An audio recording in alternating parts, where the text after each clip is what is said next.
పిల్లలకి lunch box కనుక ఇలా చేసి పెడితే చాలా ఇష్టంగా తింటారు. అస్సలు బోర్ అవ్వకుండా తప్పకుండా ట్రై చేయండి. ముందుగా సబ్స్క్రైబ్ చేసుకోండి.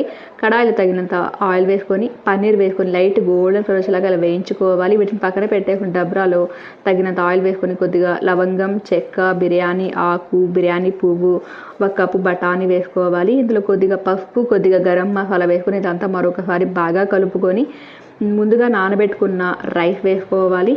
ఇందులో కొద్దిగా కొత్తిమీర, పచ్చిమిర్చి, తగినంత సాల్ట్ వేసుకొని మరొకసారి అంతా కలుపుకొని తగినన్ని నీళ్ళు, వేడి నీళ్ళు వేసుకోవాలి ఎసురు కోసం.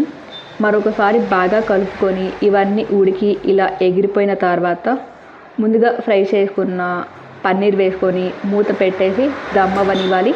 చూసారా ఎంత పర్ఫెక్ట్గా ఎంత బాగా వచ్చిందో. తప్పకుండా మీరు కూడా ట్రై చేయండి. చాలా ఇష్టంగా తింటారు చిన్నపిల్లలు, పెద్దవాళ్ళు. సబ్స్క్రైబ్.